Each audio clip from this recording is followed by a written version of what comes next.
آج ہم Lahore high court کے ایک بڑے دلچسپ فیصلے کا گہرائی سے جائزہ لے رہے ہیں۔ جی بالکل۔ تصور کریں کہ آپ کوئی بھی شخص ایک عدالتی حکم پر بھروسہ کر کے کوئی جائیداد خریدے، یہ سوچ کر کے بھئی سب قانونی ہے، پکا کام ہے، لیکن پھر کیا ہو کہ بیچنے والا ہی کچھ عرصے بعد جا کر وہ حکم ہی کینسل کروا دے اور آپ کو پتہ بھی نہ چلے۔ یہ عجیب سی صورتحال پیش آئی بشیر احمد نامی ایک شخص کے ساتھ۔ اچھا۔ اور ان کا case civil revision number 4749 of 2015 ہمیں کئی چیزوں پر سوچنے پر مجبور کرتا ہے۔ قانونی عمل، ملی بھگت کا امکان اور خاص طور پر تیسرے فریق یعنی خریدار کے حقوق کا تحفظ۔ بالکل، یہ کیس اصل میں دو بہت اہم قانونی اصولوں کے گرد گھومتا ہے۔ جی، ایک تو ہے لس پینڈنس کا اصول، یعنی وہ اصول جو کہتا ہے کہ اگر کوئی مقدمہ چل رہا ہو تو اس دوران جائیداد کی منتقلی پر کچھ کیا کہتے ہیں پابندیاں ہوتی ہیں۔ صحیح۔ اور دوسرا ہے ضابطہ دیوانی کی دفعہ 1212۔ یہ وہ قانون ہے جو فراڈ یا غلط بیانی سے اگر کوئی عدالتی حکم لیا گیا ہو تو اسے چیلنج کرنے کا راستہ دیتا ہے۔ اچھا۔ تو اس کیس میں عدالت نے ان اصولوں کو کیسے لاگو کیا، خاص طور پر جب ملی بھگت کا شبہ ہو، یہ سمجھنا بہت ضروری ہے۔ تو کہانی کچھ یوں بنی کہ ایک صاحب تھے محمد ریاض، انہوں نے جولائی 2014 میں ایک عدالتی حکم یعنی ڈگری حاصل کی۔ جی۔ اس ڈگری کی بنیاد پر انہوں نے کوئی 4.25 کنال زمین بشیر احمد کو بیچ دی۔ ٹھیک۔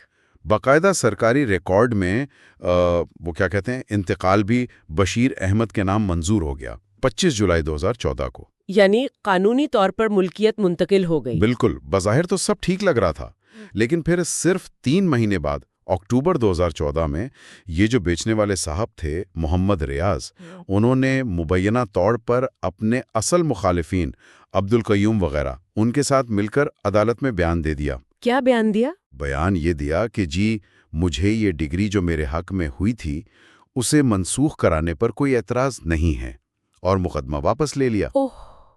یعنی جس ڈگری کی بنیاد پر زمین بیچی وہی واپس لے لی؟ جی ہاں۔ اب بشیر احمد صاحب تو ظاہر پریشان ہو گئے، انہوں نے اس ساری کارروائی کو فراڈ اور ملی بھگت قرار دے کر دفعہ 12(2) کے تحت چیلنج کیا۔ صحیح، یہ تو لازمی تھا۔ لیکن حیرت کی بات یہ کہ شروع میں ڈسٹرکٹ کورٹ نے نومبر 2015 میں ان کی درخواست بغیر کوئی تفصیلی سماعت کیے، مطلب نہ کوئی ایشوز فریم ہوئے، نہ ثبوت طلب کیے، بس خارج کر دی، بغیر شواہد ریکارڈ کیے۔ جی ہاں۔ یہ تو عجیب ہے۔ ہاں، تو اس کی وجہ کیا بتائی گئی؟ ڈسٹرکٹ کورٹ نے 2 بنیادی باتیں کہیں۔ ایک تو یہ کہ لیس پینڈنس کا اصول لاگو ہوتا ہے۔ اچھا۔ مطلب ان کا خیال تھا کہ چونکہ جائیداد اس وقت خریدی گئی جب شاید اپیل کا وقت باقی تھا یا مقدمہ ٹیکنیکلی طور پر زیر التواء سمجھا جا سکتا تھا، تو یہ فروخت قانونی طور پر ٹھیک نہیں۔ اور دوسری وجہ یہ بتائی گئی کہ عدالت کے ساتھ کوئی فراڈ نہیں ہوا۔ یہ بات کچھ سمجھ نہیں آئی۔ اگر بیچنے والا خود ہی ڈگری واپس لے رہا ہے تو اس میں خریدار کا کیا قصور، اور عدالت کے ساتھ فراڈ کیوں نہیں؟ بالکل، یہیں سے معاملہ دلچسپ ہوتا ہے، اور لاہور ہائی کورٹ نے بھی ڈسٹرکٹ کورٹ کے اس فیصلے سے اتفاق نہیں کیا۔ اچھا، تو ہائی کورٹ نے لس پینڈنس والی دلیل کا کیا کیا؟ کیا انہوں نے اسے مان لیا؟ نہیں، ہائی کورٹ نے کہا کہ مانتے ہیں کہ لس پینڈنس ایک اہم اصول ہے، اس کا مقصد مقدمے بازی کے دوران جائیداد کی بار بار منتقلی کو روکنا ہے۔ جی۔ لیکن اس کی مستثنات بھی ہیں۔ خاص طور پر ہائی کورٹ نے واضح کیا کہ اگر ملی بھگت یا فراڈ کا سنگین الزام ہو تو یہ اصول رکاوٹ نہیں بنتا۔ یعنی فراڈ کے آگے لس پینڈنس نہیں چلے گا۔ بالکل، انہوں نے سپریم کورٹ کے پرانے فیصلوں کا حوالہ بھی دیا، جیسے فاضل کریم کیس کا۔ ہائی کورٹ کا نقطہ یہ تھا کہ جب کوئی شخص جائیداد بیچ دے اور پھر خریدار کو بتائے بغیر جا کر رضامندی سے اپنی ہی ڈگری واپس لے لے تو یہ ملی بھگت کا ایک سنگین شبہ پیدا کرتا ہے، اسے آپ ایسے ہی نظر انداز نہیں کر سکتے۔ صحیح، یہ تو لاجیکل بات لگتی ہے۔ تو لس پینڈنس والی رکاوٹ تو ہٹ گئی، لیکن وہ دوسری بات کہ عدالت کے ساتھ فراڈ نہیں ہوا، اس کا کیا بنا؟ کیا 12(2) کے لیے یہ ثابت کرنا لازمی نہیں کہ فراڈ عدالت کے ساتھ ہوا ہے؟ دیکھیں، عام طور پر 12(2) کے لیے یا تو عدالت کے ساتھ فراڈ ثابت کرنا ہوتا ہے یا یہ کہ عدالت کو اختیار ہی نہیں تھا وہ حکم دینے کا۔ جی، لیکن ہائی کورٹ نے یہاں ایک بہت اہم فرق واضح کیا۔ انہوں نے کہا کہ جب معاملہ ایک رضامندی کی ڈگری کا ہو، یعنی ایسی ڈگری جو فریقین کی آپس کی رضامندی سے ہوئی ہو یا واپس لی گئی ہو، اور اس رضامندی کے پیچھے فراڈ یا غلط بیانی کا عنصر ہو، تو صورتحال مختلف ہوتی ہے۔ اچھا، کیسے مختلف؟ انہوں نے سپریم کورٹ کے دوسرے فیصلوں کا حوالہ دیا، جیسے سید محمود علی شاہ کیس، اور کہا کہ اگر کوئی شخص اپنی جائیداد بیچنے کے بعد عدالت کو اس فروخت کے بارے میں بتائے بغیر لا علم رکھ کر ڈگری واپس لینے پر راضی مندی دے دیتا ہے، تو یہ خود عدالت کے ساتھ ایک قسم کی غلط بیانی یا فراڈ کے زمرے میں آ سکتا ہے۔ اوہ، یعنی عدالت کو اندھیرے میں رکھنا بھی فراڈ ہے؟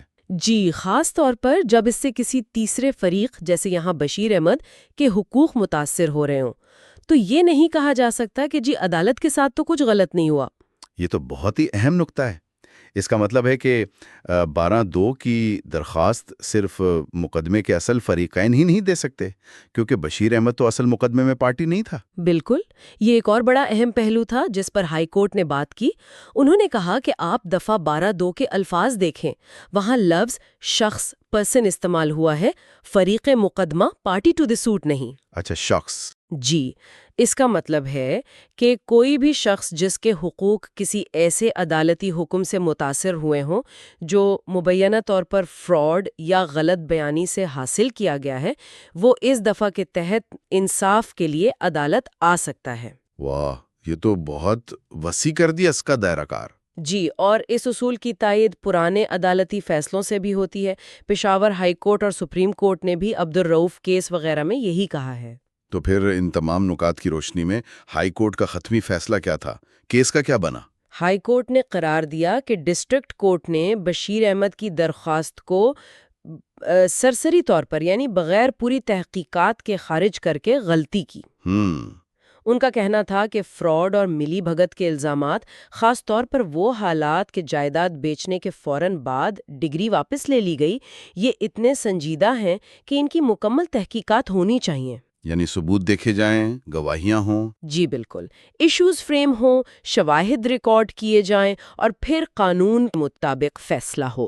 لہٰذا ہائی کورٹ نے سول ریویژن منظور کی، ڈسٹرکٹ کورٹ کا وہ فیصلہ کالعدم قرار دیا اور کیس واپس ڈسٹرکٹ کورٹ کو بھیج دیا کہ بھئی اس کی پوری سماعت کریں اور پھر میرٹ پر فیصلہ کریں۔ اچھا، تو کیس واپس چلا گیا مکمل سماعت کے لیے۔ تو اس سارے تجزیے کا اگر ہم خلاصہ کریں تو اس فیصلے سے ہمیں کیا اہم سبق ملتا ہے؟